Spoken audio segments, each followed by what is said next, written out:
What would happen to the NBA if the Spurs actually win the championship? With Victor Wembanyama leading San Antonio to the top of the Western Conference, the hype surrounding the Spurs has continued to grow. More and more people now believe that San Antonio has a real chance to win the title. But what if the Spurs actually do it? What changes would their championship bring to the rest of the league? Let us break it down from the perspective of Darge first. Stretch big men would immediately become much more valuable. Forget about whether other teams can actually beat the Spurs. If your center cannot shoot, you may not even have a realistic chance to compete with them, because every team with championship ambitions would need to answer the same question first. How do you pull Victor Wembanyama away from the paint? If you allow Wembanyama to stay comfortably near the rim, you are basically walking into a trap. And the problem is that Wembanyama can also shoot from three-point range himself. In many ways, he is the ultimate big man produced by the evolution of the small ball era. In the future, three-point shooting may no longer be an optional skill for centers. It may become a basic requirement. Second, teams may begin to build around multiple ball handlers. The biggest strength of the Spurs' perimeter lineup is the number of players who can initiate the offense. They can create their own shots, but they can also generate opportunities for their teammates. Obviously, other teams cannot simply copy Wembanyama's talent. A player like him is almost impossible to replicate, but San Antonio's multi-creator offensive system is something other teams can study and follow.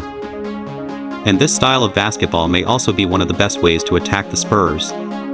Teams can use constant drives to force Wembanyama away from his preferred defensive position.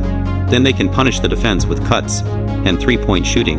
This may also signal the gradual decline of the heliocentric model, where too much of the offense is built around one dominant ball handler.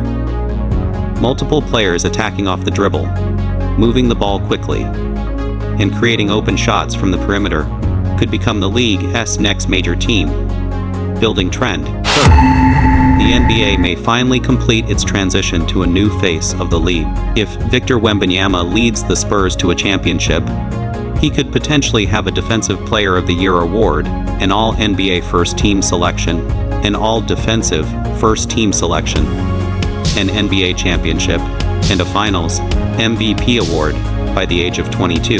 That kind of resume would give him a legitimate claim to becoming the new face of the league. Over the past few years, the NBA has been stuck in an awkward transition period. The previous generation of superstars is gradually approaching the end of its era. But no single young player has completely taken over. If Wembanyama wins the championship, that transition period may officially come to an end. For the NBA, the arrival of a new global superstar would also bring more stability to the league's long-term commercial value. Finally, Shaolin Temple training could become much more popular. Wembanyama may have trained at the Shaolin Temple for only around 2 weeks, but he has already spoken publicly several times about how much that experience helped him. That is not only great promotion, it is also the most convincing possible advertisement for the results. You can already imagine what may happen next. During future off-seasons, more and more NBA players could decide to travel there for training. Before long, the NBA might have an entire new generation of unofficial Shaolin disciples.